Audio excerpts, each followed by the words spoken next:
اللہ صلی اللہ علیہ وسلم نے ارشاد فرمایا، مسلمان جو توحید پر جس کی موت واقع ہو اللہ نے جہنم کی آگ اس پر حرام کر دی ہے۔ اب اس حدیث کو اگر آپ دیکھو گے تو اس سے تو صاف پتہ چلتا ہے کہ صرف توحید پر موت ہونا کافی ہے، اعمال کی ضرورت بولو بھائی نہیں ہے۔ لیکن جب علماء سے پوچھیں گے تو علماء بتائیں گے نہیں بھائی، اس سے ملتی جلتی دوسری حدیثیں بھی ہیں جس سے پتہ چلتا ہے کہ جو نماز نہیں پڑھتا اس کو یہ عذاب ہوگا، جو روزہ نہیں رکھتا اس کو یہ عذاب ہوگا۔ آپ کو پتہ ہے حضرت ابو ہریرہ رضی اللہ تعالی عنہ ایک مرتبہ وہ جا رہے تھے تو انہوں نے حضرت عمر رضی اللہ تعالی عنہ ان کو ملے، وہ حدیث سناتے جا رہے تھے سب کو، من قال لا الہ الا اللہ دخل الجنہ، جس نے کہا کہ اللہ کے سوا کوئی عبادت کے لائق نہیں وہ جنت میں داخل ہوگا۔ وہ حدیث سنا رہے ہیں سب، حضرت عمر ملے ان کو، حضرت عمر کو بھی انہوں نے حدیث، اور نبی صلی اللہ علیہ وسلم کا جوتا نعلین وہ بطور نعل مبارک بطور دلیل کے بھی کہ میں نے نبی صلی اللہ علیہ وسلم سے یہ حدیث سنی ہے۔ حضرت عمر ملے نا، حضرت عمر رضی اللہ تعالیٰ عنہ کو بھی انہوں نے حدیث سنائی تو حضرت عمر نے ایسے دھکا دیا، فرماتے ہیں فخررت علی استی، میں کولوں کے بر زمین پہ گرا۔ حضرت عمر ایسے غضبناک ہوئے اور ان کو یہ حدیث سنانے سے منع کر دیا۔ کیوں منع کیا؟ کہ لوگ اس پر اعتماد کر لیں گے، لوگ کہیں گے بھائی ہم نے تو سب نے لا الہ الا اللہ پڑھا ہوا ہے، ہم تو سیدھا کہاں جائیں گے؟ جنت میں۔ اس کا مفہوم نہیں سمجھیں گے کہ یہ تو کلمے کی ایک فضیلت بیان کی جا رہی ہے۔ میں صبح فجر کے بعد روزانہ ایک حدیث کی تعلیم کرتا ہوں، آج میں نے 2 حدیثیں چھوڑ دی ہیں۔ ریاض الصالحین کی میں تعلیم کرتا ہوں نا فجر کی نماز کے بعد اپنی مسجد میں، ریاض الصالحین سے آج میں نے جان کر 2 حدیثیں چھوڑی ہیں۔ کیوں چھوڑی ہیں؟ میں نے کہا ان کا مفہوم بیان کرنے میں بہت ٹائم لگے گا اور اگر تشریح نہیں کی تو لوگ حدیث کا مطلب غلط سمجھیں گے۔ اب میں سنا دیتا ہوں وہ حدیث آپ کو، کیونکہ میں تھوڑا اس کو ڈیفائن بھی کر سکتا ہوں۔ رسول اللہ صلی اللہ علیہ وسلم نے فرمایا کہ اگر تم لوگ سب گناہ چھوڑ دو، کوئی بھی گناہ نہ کرے، اللہ اس قوم کو ختم کر دے گا۔ اگر دنیا میں سارے مسلمان سب ٹھیک ہو جائیں، سارے لوگ مسلمان ہو جائیں اور سب ٹھیک سب نیک بن جائیں تو اللہ سب کو کیا کر دے گا؟ مار دے گا، اور ایسے لوگ پیدا کرے گا جو گناہ کریں اور پھر اللہ سے توبہ کریں۔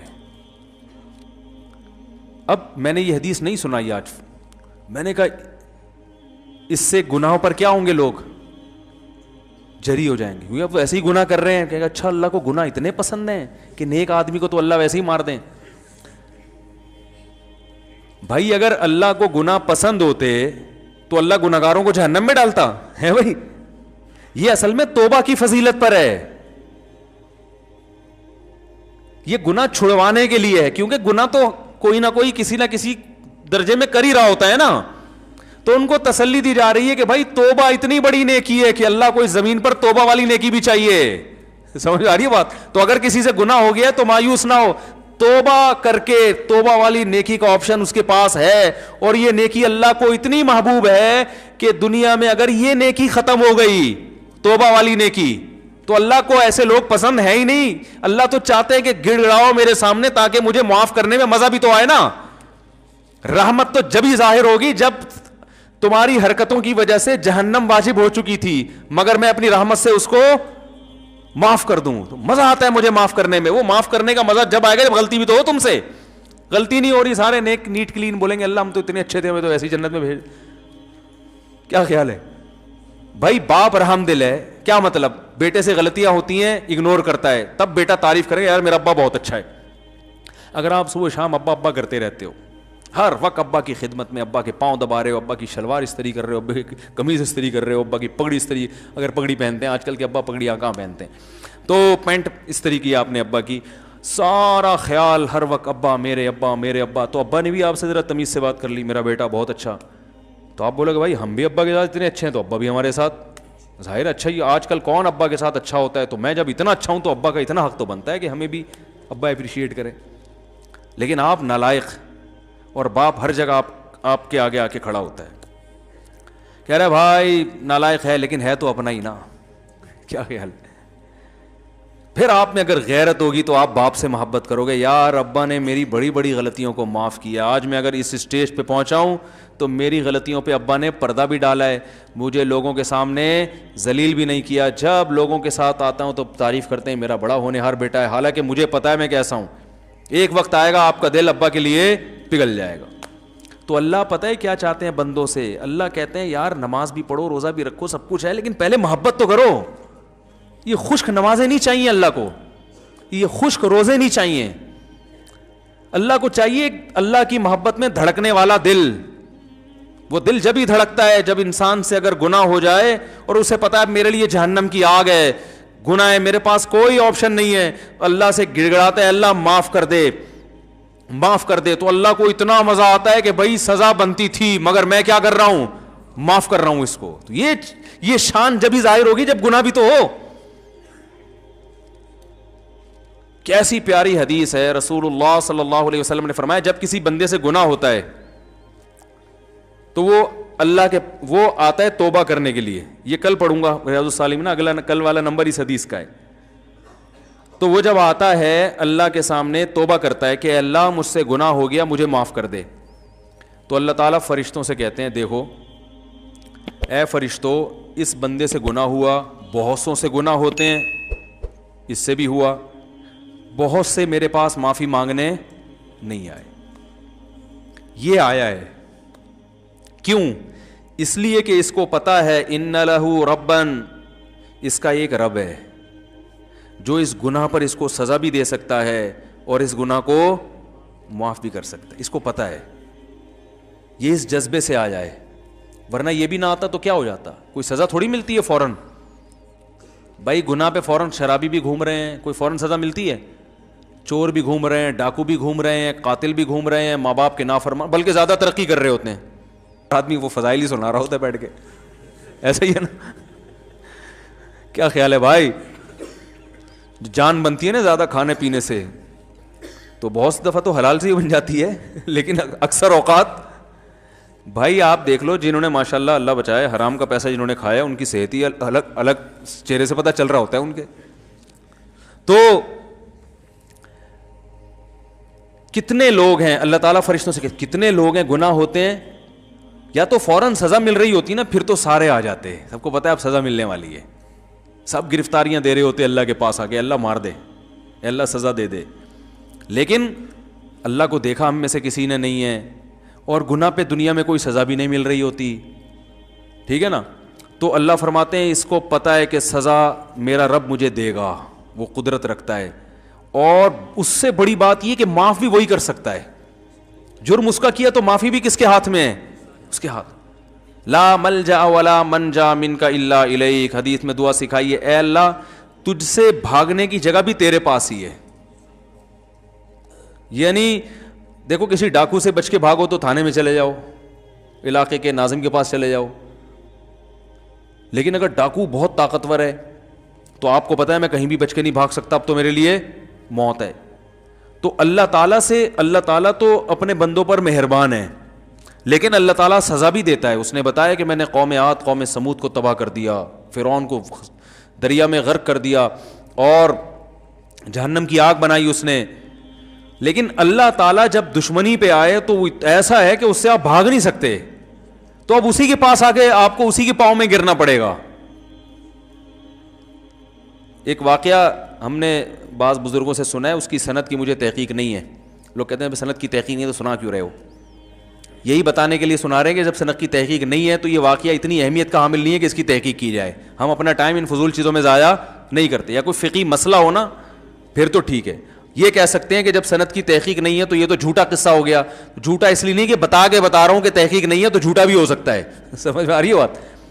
تو سب سوال پیدا ہوتا ہے جب یہ مستند نہیں ہے تو سنا کیوں رہے ہو, عبرت کے لیے, کیونکہ بعض فرضی واقعات بھی ہوتے ہیں لیکن ان کا مضمون درست ہوتا ہے, اس سے جو میسج جا رہا ہوتا ہے وہ میسج کیا ہوتا ہے, صحیح جا رہا ہوتا ہے, اس لیے سنایا جا رہا ہے. ہر چیز کا نا ایک پوری ڈیٹیل بتانی پڑتی ہے ورنہ کلپ آ جائے گا ایک. تو کہتے ہیں کہ حضرت موسیٰ علیہ السلام سے کسی نے پوچھا کہ یہ جو حوادث ہیں, حادثات ہیں, اگر یہ تیر ہوں اور چلانے والا اللہ ہو تو ان تیروں سے بچنا کیسے ممکن ہے؟ بھائی یہ تیر اللہ کے ہاتھ میں ہو, کمان اللہ کے ہاتھ میں ہو, اور یعنی وہ حوادث کی یہ تیر ہوں جو حوادث کی شکل میں ہم پر آ رہے ہوں, تو اس حادثات سے بچنا ممکن ہے؟ تو کہتے ہیں موسیٰ علیہ السلام نے کہا ایک ہی طریقہ ہے کہ جو جس کے ہاتھ میں کمان ہے اس سے دوستی کر لو. کیا خیال ہے بھائی, اس کے علاوہ آپ کے پاس کوئی آپشن نہیں ہے. تو جو محلے کا دادا ہوتا ہے نا, یا تو آپ اس سے بڑے دادا بن جاؤ. کیا خیال ہے؟ ایک دفعہ یہاں کوئی محلے کے بڑے دادا تھے, مجھے لوگوں نے کہا اس کے خلاف بیان کریں. میں نے کہا جب میں اس سے بڑا دادا بنوں گا تو اس کے خلاف بیان کروں گا. مجھے جب تک اس محلے میں رہنا ہے تو مجھے بلا وجہ دادا گیری کرنے کی ضرورت. لوگ کہتے ہیں نا حق بات آپ ممبر ڈنکے کی چوٹ پہ بیان کر دو. میں نہیں بیان کرتا بھائی حق بات ڈنکے کی چوٹ پہ. میں پہلے دیکھتا ہوں کہ لوگوں میں اس حق کو برداشت کرنے کا تحمل ہے, ایک بات, بلکہ اس سے پہلے دیکھتا ہوں کہ میں خود بھی اس حق کو برداشت کر سکتا ہوں کہ نہیں کر سکتا. یہ جو ڈنکے کی چوٹ پہ اکثر حق بیان کر رہے ہوتے ہیں نا, تو یہ اکثر لوگ یہ اس قسم کا حق بیان کر رہے ہوتے ہیں کہ ان کے پہلے سے کسی محلے کے دادا سے بڑے تعلقات ہوتے ہیں, جن کو انہوں نے بیان بتایا ہوتا ہے میں یہ بولنے والا ہوں, بچا لو گے؟ وہ کہ ہاں بچا لیں گے, تو بول دے.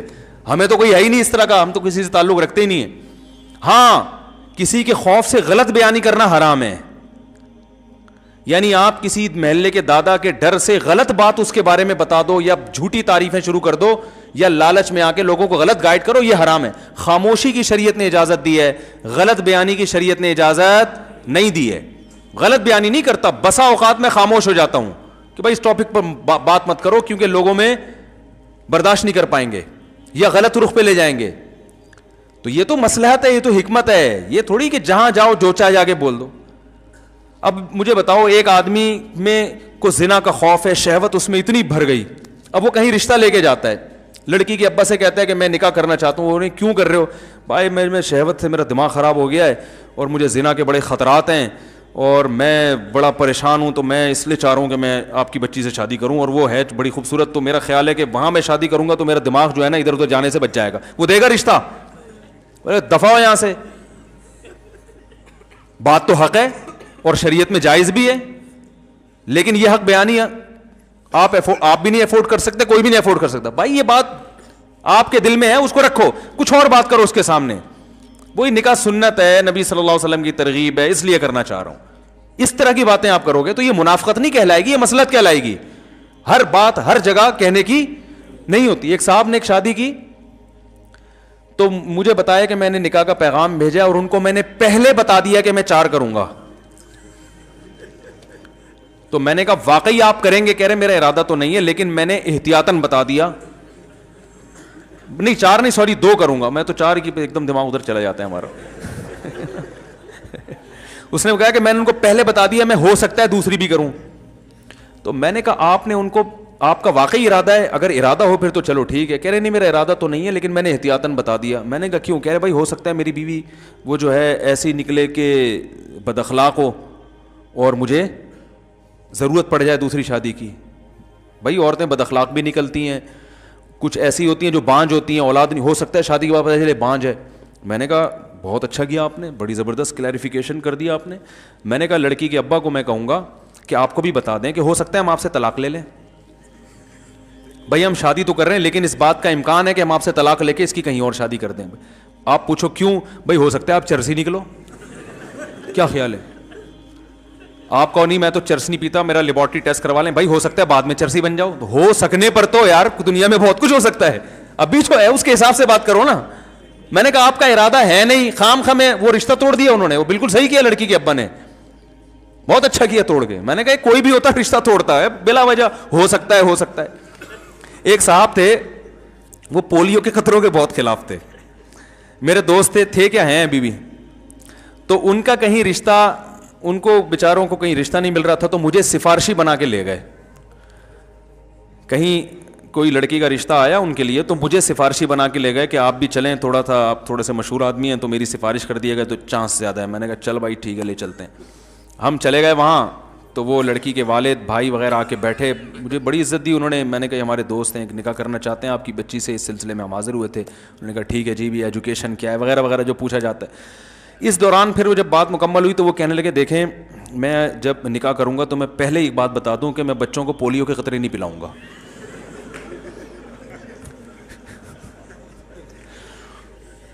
ابے میں سر پکڑ کے بیٹھ گیا یوں کر کے. اب میں اس کو یوں اشارہ بھی نہیں کر رہا کہ میں یوں کروں گا تو وہ بولیں گے یہ آپس میں ان کا پہلے سے کوئی پری پلان ہے کہ میں یوں بولوں گا تو یوں بولنا. اب میں دیکھ نہیں رہا اس کی طرف. وہ کہہ رہے کیونکہ میں یہ پولیو نہیں, میں اللہ پہ توکل کرتا ہوں, یہ یہودیوں کی سازش ہے اور یہ فلانا ہے اور یہ ویکسینیشن اور یہ. ابے تو شادی تو ہونے دے, بچے تو ہونے دے اللہ کے بعد. انہوں نے ہاں ابھی کی نہیں ہے. تو میں نے پھر وہ انکار ہو گیا, اور ہونا تھا انکار. میں نے پھر اس کو بول لتاڑا, یار تم نے کیا کہہ رہے بھائی, ہم تو پہلے سے تاکہ بعد میں جھگڑا نہ ہو.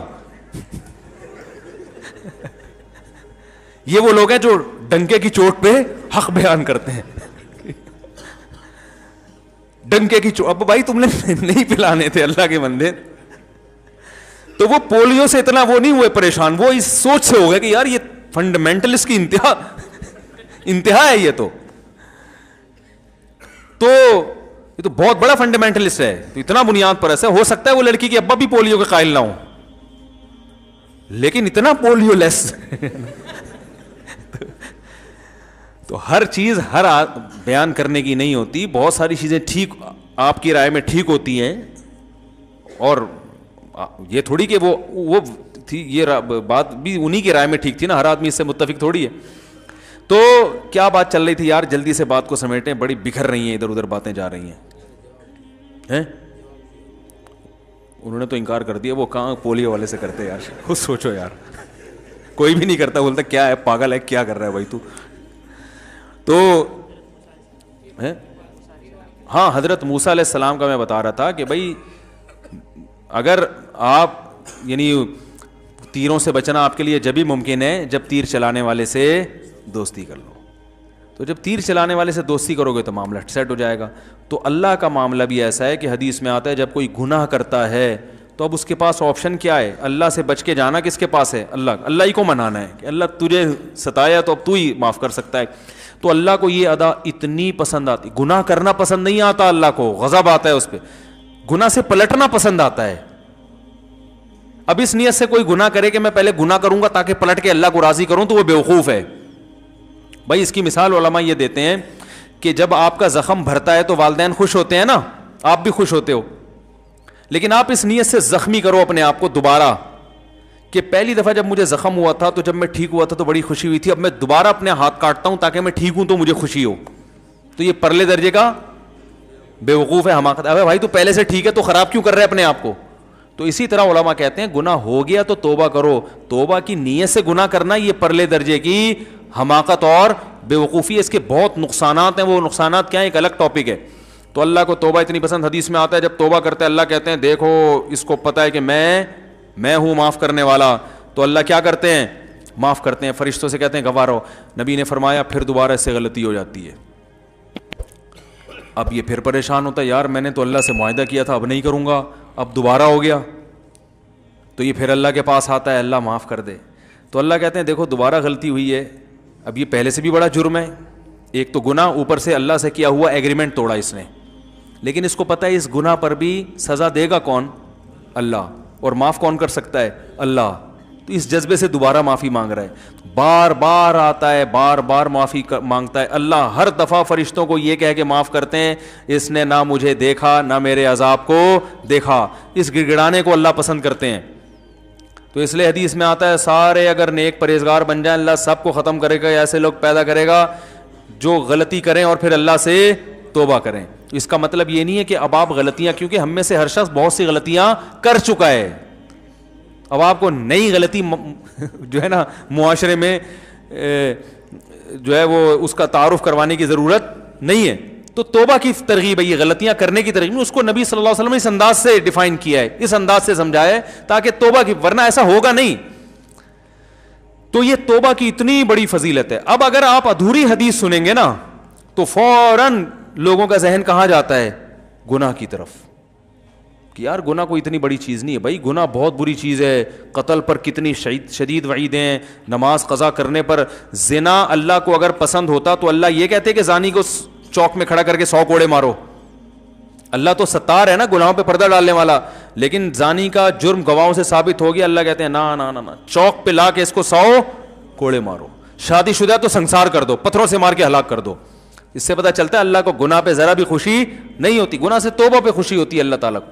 تو میں یہ عرض کر رہا تھا کہ چاہے حدیث ہو, چاہے میڈیکل سائنس کی کوئی خبر ہو, چاہے سیاست کی کوئی خبر ہو, یا ملک میں کوئی ایسی خبر ہو کہ یہ ہونے والا ہے, تو وہ خبر ہمیشہ متعلقہ امور کے جو ماہرین ہیں ان تک لوٹائی جائے گی, ان سے ریسرچ کی جائے گی. آپ بتائیں ڈاکٹر صاحب یہ جو گردوں کے بارے میں ایک خبر آئی ہے کہ انسان کے 3 گردے ہوتے ہیں اور واٹس ایپ پہ بڑی گھوم رہی ہے, آپ اس سے متفق ہیں یا نہیں ہے؟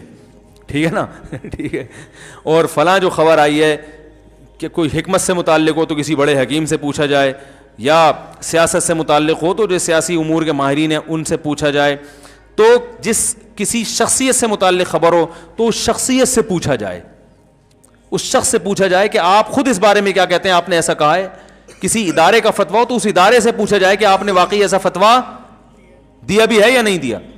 تو جب پتہ چلتا ہے تو یہ بھی ایک ایسی چیز ہے, بات کو میں سمیٹ کے ختم کرتا ہوں بس, کہ بغیر تصدیق کے آگے خبریں پھیلانا یہ بھی ایک ایسی چیز ہے جس سے معاشرے میں محبت پھیلتی ہے نا, اس سے نفرت کی آگ لگتی ہے, ایک دوسرے کے خلاف بدگمانیاں, لڑائیاں, جھگڑے اور ایک طوفان بدتمیزی. یہ سب چیزیں اسلام نے کیا کی ہیں, حرام کی. اور پھر ایک آیت اور سورہ حجرات کی پڑھ دوں. اللہ نے فرمایا نا کہ بغیر, سورہ حجرات کا پہلا حکم کیا تھا, ادب احترام. دوسرا حکم کیا تھا, بغیر تصدیق کے خبریں نہ پھیلایا کرو. تیسرا حکم, مسلمانوں کی 2 جماعتیں آپس میں لڑ پڑیں تو تیسری بھی جماعت لڑے, سلو کراؤ. تو اگر یہ مسلمانوں کی 2 جماعتیں میدان جنگ میں لڑیں تو بھی سلو ہے, یوٹیوب پہ لڑ پڑیں تو بھی کیا ہے, فیس بک پہ لڑ پڑیں تو بھی, بولو نا بھائی سلو کراؤ یار. بولو بھائی نہیں وہ ایسا نہیں تھا, وہ ان کا مطلب یہ نہیں تھا. ان کو بولو نہیں بھائی وہ ایسا نہیں تھا, ان کا مطلب. حدیث میں تو یہاں تک آتا ہے لیس الکذاب الذی یکذب لیصلح بین الناس, وہ جھوٹا نہیں ہے جو لوگوں میں سلو کرانے کے لیے جھوٹ بولے. اللہ کیا اس کو جھوٹا شمار, اور ہم سچ تو بول نہیں سکتے, توڑوانے کے لیے جھوٹ بولتے ہیں. تو لوگوں میں علماء بھی داخل ہیں, عوام بھی داخل ہیں, میاں بیوی بھی داخل ہیں, اولاد بھی داخل ہے, والدین کا اولاد سے رشتہ دار آپس میں بھی داخل ہیں.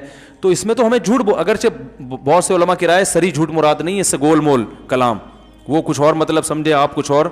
تو اس کی جب ہمیں اجازت کیا ترغیب دے دی گئی ہے, تو جھوٹ بول کے لڑوانے کی, بغیر تحقیق کی خبریں پھیلا کے لڑوانے کی کہاں سے ہمیں اجازت ہوگی. تو اس لیے اللہ نے فرمایا انما المؤمنون اخوۃ فاصلحوا بین اخویکم, مومنین آپس میں بھائی ہیں, ان کے درمیان آپس میں سلو کراؤ. اور آگے پھر اللہ نے بہت سارے احکام دیے, تجسس مت کرو, ٹوہ میں مت لگو کسی کی, کوئی نجی زندگی میں کیا کر رہا ہے اس میں مت گھسو. کہاں جاتا ہے وہ, آفس سے آنے کے بعد لیٹ گھر کیوں آتا ہے, کدھر جا رہا ہے, میں ذرا دیکھوں یہ بندہ جاتا کہاں ہے, وہ تمہیں کیا کرنا ہے یار, کہاں جاتا ہے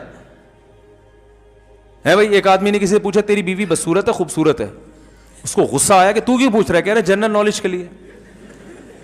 تو جنرل نالج کے لیے کہ عنوان سے گھروں میں گھس رہے ہیں لوگ, نجی زندگیوں میں. نبی صلی اللہ علیہ وسلم نے فرمایا اگر کوئی شخص تمہارے گھر میں جھانکے, ابھی گھسا نہیں ہے, جھانکے پرمیشن کے بغیر, فرمایا اس کی آنکھ پہ پتھر مارو, اس کی آنکھ پھوڑ دو. یعنی سوری, یہ نہیں فرمایا کہ آنکھ پھوڑ دو, فرمایا کسی نے پتھر اٹھا کے آنکھ پھوڑ دی تو زمان نہیں ہے, پھوڑنے کے لیے نہیں ہے, اس نے تو ویسے ہی پتھر اڑا لیا کہ میرے گھر میں جھانک کیوں رہا ہے, ویسے ہی پتھر مارا اور اتفاق سے کیا ہو گیا, کوئی زمان نہیں ہے. یہ حدیث میں آتا ہے. کتنی شدید وعید ہے کہ ابھی گھسا نہیں ہے, صرف جھانک رہا ہے. وجہ کیا ہے کہ بھائی جب وہ اس کی پرائیویٹ زندگی, آپ کیوں اس پہ الجھ رہے ہو. اور آپ بتاؤ ہمارے یہاں یوٹیوب پہ جب کسی کو عزتوں کو اچھالا جاتا ہے تو ان کے گھریلو حالات ڈسکس کیے جاتے ہیں کہ نہیں, ابے فلاں نے اپنی بیوی کو طلاق دے دی ہے, پتہ ہے کیوں دی ہے, ابے فلاں تو فلاں کی لیڈی کو لے کے بھاگ گیا, ابے یہ جو فلاں نے شادی کی, میں مجھے پتا ہے سیٹنگ کی شادی ہے یہ بھائی.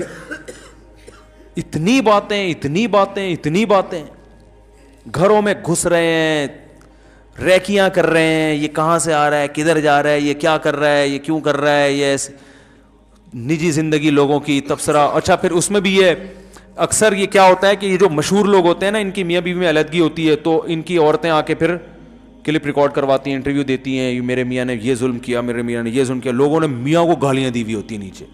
او بھائی یہ تمہیں کیا پتا کیا بھی ہے کہ نہیں کیا, یا کبھی میاں کے ریکارڈ کروا رہا ہوتا ہے ہم دونوں کا رشتہ. جو مشہور شخصیات ہوتے ہیں نا, جو پہلے سے میڈیا پہ آ رہے ہوتے ہیں, وہ اصل میں ایکچولی یہ ہوا تھا, یہ یوں کر رہی تھی, تو عورت کو گالیاں دے رہے ہوتے ہیں لوگ. چھوڑو مٹی ڈالو بھائی, او بھائی علیحدگی ہو گئی, میاں بیوی تو بھاڑ بجائے, ہمیں کیا کرنا ہے. اتنا گھستے ہیں, ہر گھر کی خبر, اس گھر میں یہ ہو رہا ہے, اس گھر میں یہ ہو رہا ہے, فلاں کی بیٹی پردہ کرتی ہے, فلاں کی بچے کی اتنی سیٹنگ چل رہی ہے, فلاں یہ کرتا ہے, فلاں وہ کرتا ہے. تو جو بھی کر رہا ہے بھائی, آپ سے اس کے بارے میں سوال نہیں ہوگا. اللہ نے فرمایا ولا تجسسوا, جاسوسی مت کرو. صرف جاسوسی جنگ کے موقع پر جائز ہے. سمجھ رہے ہو؟ خفیہ ایجنسیوں کے لیے جاسوسی جائز ہے, وہ بھی آپ کی نجی زندگی کی نہیں, بلکہ یہ کہ یہ اتنی ایکٹیویٹیز نوٹ کرنا کہ بھائی کنٹری کے خلاف تو کوئی کام نہیں کر رہا. ایجنسی والے گڑبڑ پتہ ہے کیا کرتے ہیں, وہ آپ کی جو جیسے اس کو کسی آفیسر نے ذمہ داری لگائی نا کہ فلاں مولانا صاحب آج کل بڑے چہک رہے ہیں, دیکھو کہیں یہ را کا ایجنٹ تو نہیں ہے, یہ کہیں جو ہے نا کوئی اور ملک کے خلاف تو نہیں ہے, ذرا اس کی تحقیق کرو. وہ ایجنسی والا کیا کرے گا, نجی زندگی میں گھس جائے گا, آپ کے لیپ ٹاپ نکال کے آپ کی بیوی کی تصویریں دیکھنا شروع کر دے گا. اور کیا کرے گا, وہ ہر وہ سارے گھریلو راز جاننے کی کوشش میں اس کا غلط فائدہ اٹھا رہا ہے. وہ یہ بہت ہوتا ہے لوگوں کے ساتھ. کوئی مشہور شخصیت ہے, کوئی سیاستدان ہے, اس کے بارے میں انکوائری ایجنسی والے کرتے ہیں تو اتنی محدود نہیں رکھتے کہ بھائی بس اتنا دیکھ لو ملک کے خلاف ہے نہیں, اس کے گھر میں گھسنے کی کیا ضرورت ہے تمہیں. میں پہلے میرے پیچھے ایجنسیز بہت لگتی تھیں, اب تو شکر ہے ان کو اطمینان ہو گیا, یہ ملک کے خلاف نہیں. ہم خدا کی قسم بہت سو سے زیادہ اس ملک سے محبت کرتے ہیں, اور یہ صرف ہوائی دعوے نہیں ہیں. ہم اگر وہ اپنی قربانیاں بتائیں کہ ہم نے اس ملک کے لیے کیا کیا ہے تو وہ ایک الگ ٹاپک شروع ہو جائے گا. حقیقت میں اس ملک سے ہمارے علماء نے ہمیں یہ سکھایا ہے کہ یہ ملک ہے تو ہم ہیں, اسلام ہے. اگر یہ ملک ختم ہو گیا تو جیسے بغداد کا سقوط ہوا تھا نا, اس سے اسلام کو فائدہ ہوا, نقصان ہوا. اس کے بعد خلافت عثمانیہ کا خاتمہ ہوا, اس کے بعد مغلیہ سلطنت کا خاتمہ ہوا, پھر خلافت عثمانیہ, پھر سب سے پہلے ہوئی خلافت بغداد ختم. بغداد کی خلافت کے بعد مسلمانوں پر دوسرا زوال آیا, اندلس کی خلافت ختم ہوئی ہے. اس کے بعد مسلمانوں پر زوال آیا بر صغیر پر, مغلیہ سلطنت کی واٹ لگ گئی, ختم ہو گئی. پھر زوال آیا, خلافت عثمانیہ ختم ہوئی. اب بڑے بڑے ماہر علماء سے میں نے سنا ہے کہ اب اگر اسلام ایک پاورفل حیثیت میں کہیں ہے تو وہ پاکستان میں ہے. یعنی جس کی ایک پاور ہے نا, ایک پاورفل آرمی ہے جس ملک کے پاس. سعودی عرب کے پاس آرمی نہیں ہے,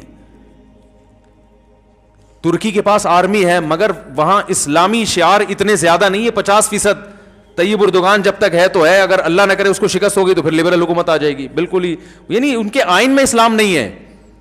ہمارا تو آئین اسلامی ہے بھائی, ہم تو اس سے پیچھے نہیں ہٹ سکتے. ٹھیک ہے درجنوں خرابیاں ہیں, لیکن آئین میں یہ پہلی شق ہے کہ قرآن و سنت کے منافی کوئی قانون نہیں بنے گا. آگے جتنی قانون سازی ہوگی اس کے مطابق ہوگی, وہ اگرچہ نہیں ہو رہی لیکن ریڑھ کی ہڈی میں اسلام شامل ہو گیا ہے. تو ہمارا یہ عقیدہ ہے کہ اب اگر اللہ نہ کرے پاکستان کو کچھ ہوا تو یہ ایسا سقوط ہوگا کہ اس کے بعد اٹھنے کے قابل نہیں رہیں گے. بہت سارے ملک مصیبتوں سے پاکستان کی وجہ سے بچے ہوئے ہیں. تو وہ کیا ہوتا تھا کہ میرے گھر آگے بیٹھتے تھے اور کیا کر رہے ہیں, درازوں میں گھس رہے ہیں, الماریوں میں گھس رہے ہیں. او بھائی تم درازوں میں الماری میں کیوں گھس رہے ہو؟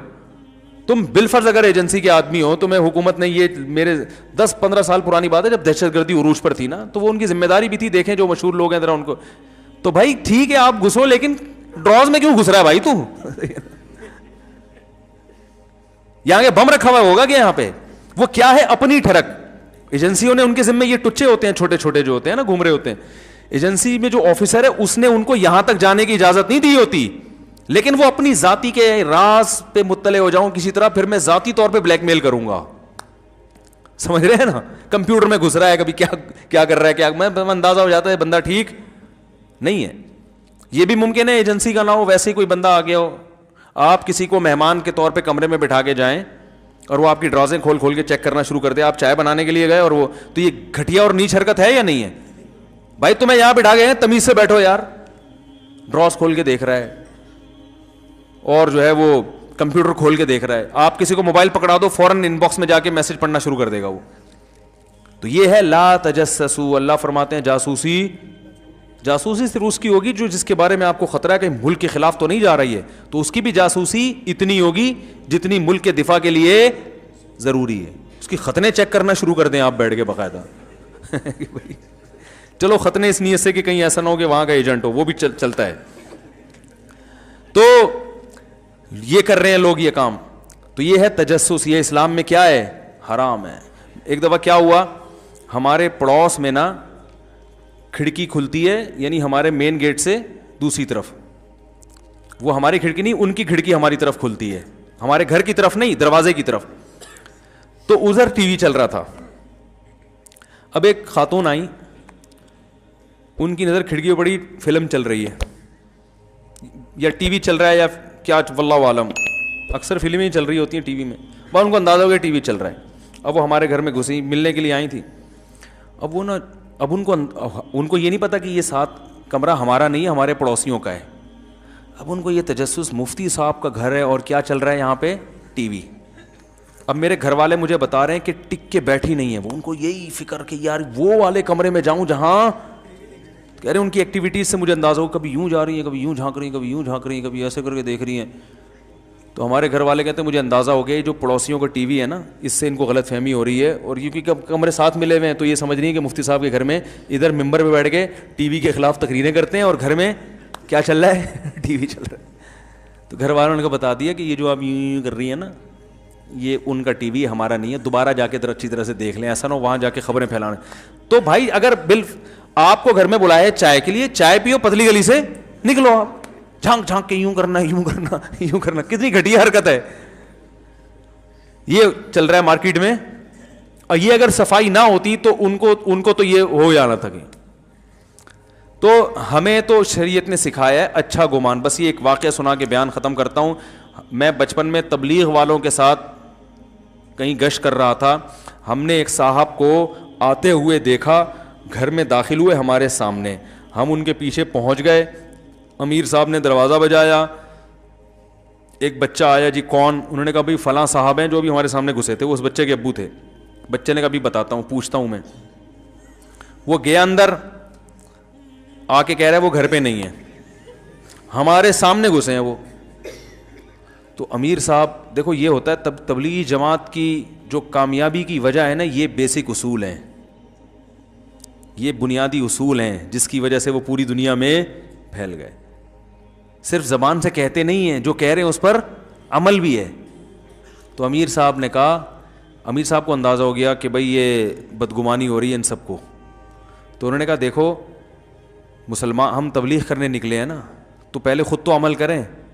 خود عمل میں کیا ہے کہ کسی کے خلاف بدگمانی, قرآن میں اللہ فرماتے ہیں مت کرو, اچھا محمل تلاش کرو. تو انہوں نے کہا وہ یہاں سے آئے ہیں, پیچھے بھی دروازہ ہے, جو میں اکثر بیان میں کہتا ہوں نا پتلی گلی, تو بھائی چوڑی گلی کے ساتھ پتلی گلی بھی تو ہوتی ہے نا.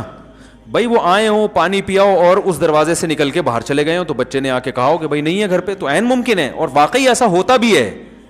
بعض دفعہ انسان بھاگا بھاگا ایک دروازے سے آتا ہے, گھر میں پانی پیا یا واش روم گیا اور دوسرے دروازے سے فوراً نکل گیا. تو مجھے ان کا یہ جملہ بہت اچھا لگا اس واقعے میں. 12-13 سال کا تھا اس وقت سے مجھے یہ واقعہ ذہن سے نکلتا نہیں ہے. یہ ہے کہ ان بعض الظن اسم, اے ایمان والو بدگمانی مت کرو, اکثر گمان برے ہوتے ہیں, گناہ ملتا ہے اس پہ. اچھا محمل تلاش کرو بھائی, کہ ضروری تھوڑی جھوٹ بول رہا ہو, لیکن ہم کیا کرتے ہیں, 99% امکان ہوتا ہے کہ سچ بول رہا ہے, لیکن 1% چانس ہوتا ہے جھوٹ بولا, تو ہم کہتے ہیں چھوڑو ایک نمبر کا وہ جھوٹ, ابے ہمیں پتا ہے جھوٹ بول رہا ہے. جلدی جلدی سوال کا جواب دے دیتے ہیں. بھائی میرے بھائی نے اپنی اہلیہ کو 3 طلاق دی, اب کہتے ہیں کہ حلالہ کر لیا, لیکن ہم نے کوئی تصدیق نہیں کی, کیا تصدیق کرانا ضروری ہے؟ بھائی دیکھو, ایک آدمی اگر اپنی بیوی کو 3 طلاقیں دیتا ہے, پہلی بات تو گناہ کرتا ہے, اکٹھی 3 طلاقیں دینا جائز نہیں ہے, لیکن طلاقیں واقع ہو جائیں گی. اس میں پورا مدلل ابھی کلپ بھی ریکارڈ کروانے والا ہوں انشاءاللہ. ایک چینل پہ ریکارڈ کروا چکا ہوں, مگر وہ چینل مشہور نہیں ہے تو کوئی سنتا ہی نہیں, دوبارہ سے ریکارڈ کرواؤں گا. میرے یہ علمی بیانات ہوتے, یہ جو میرے بیانات ہوتے ہیں نا, یہ واضح و نصیحت ہے, اس پر کسی کے علم کو نہ پرکھا کریں آپ بیٹھ کے, سمجھ رہے ہو. جو میرے جو تحقیقی بیانات ہیں یا میری تحقیقی مقالے ہیں وہ الگ ہیں, اس کا اسٹائل بولو بھائی الگ ہوتا ہے. ان کو مقالے میرے پڑھیں آپ, ریسرچ پہ تحقیقی جو مقالے میں نے لکھے ہیں, اس کے بعد آپ فیصلہ کریں کہ قدوری پڑھانے کی طاقت ہے یا نہیں. ہو سکتا ہے میں بالکل قدوری بھی نہ پڑھا سکتا ہوں, لیکن آپ پہلے ریسرچ کر لیں, اس کے بعد آپ فیصلہ کریں. واضح و نصیحت والے بیانات سے نہیں پرکھا جاتا کسی کی علمیت کو, وہ تحقیقی میدان وہ الگ ہوتا ہے. اچھا میرے بھائی, تو یاد رکھو جس نے بھی 3 طلاقیں دی بیوی کو, تو طلاقیں دے کے پہلی بات تو برا کام کیا, 3 جائز نہیں ہے. پھر عورت نے اگر حلالہ کیا ہے تو یہ پری پلان حلالہ تھا تو حرام ہے. پری پلان کا مطلب عدت گزرنے کے بعد اس خاتون نے کسی مرد سے نکاح کیا اور پہلے سے ایگریمنٹ کیا کہ آپ نکاح کے بعد ہم بستری کے بعد مجھے طلاق دے دو گے, تو یہ ایگریمنٹ کی وجہ سے یہ حلالہ کیا ہو گیا؟ لعنتی عمل ہو گیا. رسول اللہ صلی اللہ علیہ وسلم نے ارشاد فرمایا لعن اللہ المحلل والمحلل له, حلالہ کرنے والے اور جس کے لیے کیا جا رہا ہے ان دونوں پر اللہ کی لعنت. جس کے لیے کیا جا رہا ہے وجہ اس کی یہی ہے کہ وہ بھی اس میں پلان کا حصہ بنتا ہے. وہ کہتا ہے میری بیوی سے تم شادی کرو اور پھر یوں کر دینا, پھر یوں کر, ایگریمنٹ ہوتا ہے. اگر ایگریمنٹ نہیں تھا, اچھا حلال پھر بھی ہو جائے گی, کیونکہ نبی نے اس کو بھی حلال کرنے والا ہی کہا ہے. جس حلالے پر لعنت کی ہے لعنت تو ہوگی, لیکن بیوی طلاق کے بعد پہلے شوہر کے لیے حلال بہرحال ہو جائے گی. یہ حدیث سے پتہ چلتا ہے, کیونکہ آپ نے فرمایا حلال کروانے, محلل کہتے ہیں حلال کروانا, حلالہ کروانا تو ہم نے بتایا نا, لعن اللہ المحلل, نبی نے فرمایا وہ شخص جو اس عورت کو پہلے شوہر کے لیے حلال کرے اس پر بھی لعنت, اور جس کے لیے حلال کیا ہے اس پر بھی لعنت. پتہ ہے حلال تو ہو گیا ہی نا, نہیں آئی بات میرا خیال ہے, لیکن غلط طریقے سے کیا ہے تو اس عمل پر لعنت ہوگی مگر حلال ہو جائے گی. ابھی اس عورت کے لیے دوسرے شوہر سے طلاق لینے کے بعد عدت کے بعد پہلے شوہر سے نکاح حلال ہو جائے گا, یہ تو حدیث سے پتہ چل رہا ہے. سمجھ میں آ رہی ہے بات؟ لیکن یہ عمل ایگریمنٹ کر کے کیا تو کیا ہو جائے گا؟ حرام, ناجائز, گناہ ملے گا اس پہ. اور اگر بغیر ایگریمنٹ کے کیا ہے تو کوئی گناہ نہیں ہے. لوگ ہر قسم کے حلالے کو لعنت کا عمل کہتے ہیں, یہ تو قرآن کے خلاف ہے. قرآن میں اللہ کا ارشاد ہے فَإِن طَلَّقَهَا, مرد اگر زوجہ کو تیسری طلاق دے دے, فَلَا تَحِلُّ لَهُ مِن بَعْدُ حَتَّى تَنكِحَ زَوْجًا غَيْرَهُ, تو یہ عورت اس تیسری طلاق کے بعد پہلے شوہر کے لیے حلال نہیں ہے جب تک کہ یہ کسی دوسرے مرد سے نکاح نہ کر لے. اور حدیث میں آتا ہے صرف نکاح نہیں بلکہ ہم بستری بھی ہو. آگے قرآن کہہ رہا ہے فَإِن طَلَّقَهَا, اس کے بعد اگر چاہے وہ فوراً بعد ہو, 1 سال کے بعد ہو, 20 سال کے بعد ہو, قرآن نے ایسی کوئی شرط نہیں لگائی ہے.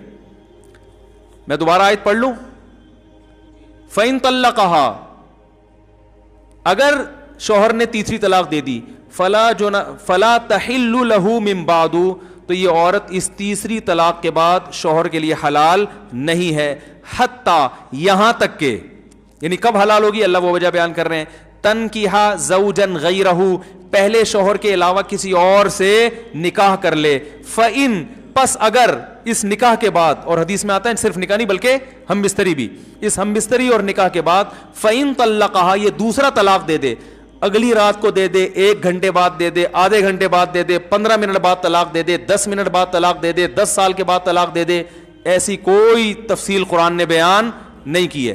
چاہے 10 منٹ کے بعد طلاق دے دے, ہم بستری کی, ہم بستری کرتے ہی طلاق دے دے, اللہ فرماتے ہیں فَلَا جُنَاحَ عَلَيْهِمَا أَن يَتَرَاجَعَا, تو پرانے والے میاں اور اس پرانی بیوی جو ہے نا اس کی, ان دونوں کے لیے کوئی گناہ نہیں ہے اس میں, أن يَتَرَاجَعَا, کہ یہ دوبارہ شادی کر لیں آپس میں. بات آ رہی ہے سمجھ میں؟ تو بھائی آپ غیرت اور کے جوش میں آ کے شریعت کو تبدیل کرنے کی کوشش نہ کریں. بہت سے لوگ کیا کرتے ہیں, وہ 3 طلاقوں کا جہاں مسئلہ ہے کہ بول حلالہ تو لعنت ہے, حلالہ تو یہ ہے, تو حلالہ کروا دیا, حلالہ کر. او بھائی جان, اگر قرآن, اگر یہ حلالہ لعنتی عمل ہوتا تو قرآن کیوں اس کو بیان کرتا؟ حدیث میں لعنت ہے, قرآن میں اس کی اجازت ہے, تو پتہ چلا حدیث والا حلالہ کچھ اور ہے, قرآن والا حلالہ کچھ اور ہے. پری پلان حلالہ ہے, وہ لعنت ہے. پلان یعنی پری پلان سے مراد ایگریمنٹ, ایگریمنٹ نہیں ہے. تو پھر اگر دوسرا شوہر ہم بستری کرنے کے فوراً بعد طلاق دے دے تو بھی عورت پہلے شوہر سے نکاح کر سکتی ہے. بات آ رہی ہے سمجھ میں؟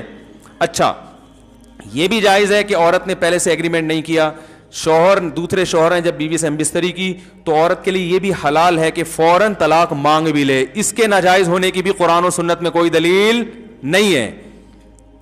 طلاق عورت اگر بغیر کسی ریزن کے مانگے نا اپنے شوہر سے تو گناہ ہے. ایسی عورتوں کو منافقات میں شامل کیا گیا ہے جو جنت کی خوشبو بھی نہیں پائیں گی. لیکن اگر کسی ریزن کی وجہ سے مانگ رہی ہے تو اسلام میں یہ غلط, بولو نا بھائی, نہیں ہے. تو یہ بھی ایک ریزن ہے کہ میں اپنے پہلے شوہر کے پاس جانا چاہتی ہوں کیونکہ میرے اس سے بچے ہیں, تو یہ ریزن ہے ایک, بھائی میری یادیں اسی سے وابستہ ہیں. سوال پیدا ہو جب اس سے تھی تو مجھے نکاح کیوں کیا؟ بھائی اس لیے کیا کہ اس سے اجازت نہیں ہے نکاح کرنے کی, آپ سے اجازت تھی تو آپ سے کر لیا. بات آ رہی ہے سمجھ میں؟ اور یہ سوچا تھا کہ اچھے لگے تو رہوں گی, نہیں لگے تو نہیں, مجھے نہیں اچھے لگ رہے, مجھے آپ کے منہ سے گٹکے کی بدبو آ رہی ہے. کوئی بھی وجہ ہو سکتی ہے. اب اگر آپ یہاں تجاوز کرتے ہیں نا کہ نہیں یہ طلاق لے کے شادی نہیں کر سکتی, یہ اب قرآن پر کیا ہے, آپ اپنی عقل لڑا کے قرآن کے حکام کو کیا کر رہے ہو, چینج کر رہے ہو. بات آ رہی ہے سمجھ میں؟ تو اسی وقت طلاق لے کے, ہاں دوسرے پر جبر نہیں ہے, وہ کہیں میں نہیں چھوڑوں گا. آپ نے طلاق مانگی, وہ کہیں میں نہیں طلاق دیتا, تو عورت کو زبردستی کرنا جائز نہیں ہے. ٹھیک ہے, جب نہیں دیتے تو آپ ہی میرے مقدر میں میاں ہیں, شادی تو ہم نے کوئی ایگریمنٹ تو کیا نہیں تھا, مجبوراً گزارا کریں گے, منع کے ابا آپ ہی بنو گے تو گزارا کریں اس کے ساتھ. اور اگر وہ چھوڑ دیتا ہے اس پر بھی کوئی گناہ نہیں ہے. اس لیے گناہ نہیں ہے, وہ یہ کہتا ہے یار یہ اگرچہ میری بیوی ہے, میں نہ چھوڑوں تو, لیکن جب یہ نہیں رہنا چاہتی, اس کے دل میں میرے لیے وہ جذبات نہیں بن سکتے جو پہلے کے لیے ہیں, تو چھوڑ دینا بہتر ہے یا نہیں ہے؟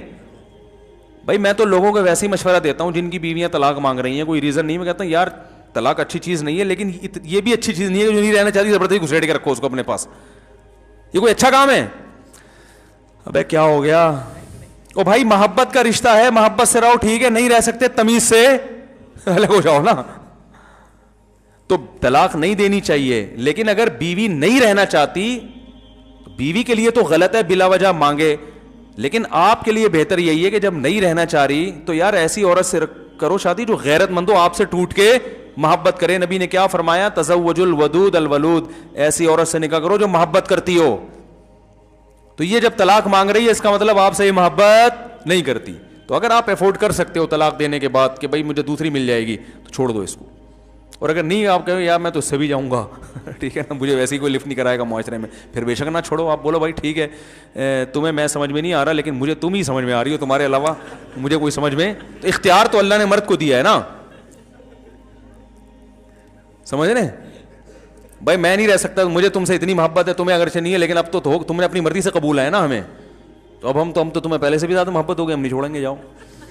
تو بعض دفعہ مرد ایسا ہوتا ہے, ایک صحابی نبی کے پاس آئے, انہوں نے اپنی زوجہ کے بارے میں بتایا کہ کچھ ایسی حرکتیں بتائیں ان کی جو نازیبہ ہوتی ہیں, تو آپ صلی اللہ علیہ وسلم فرمایا ان کو طلاق دے دو.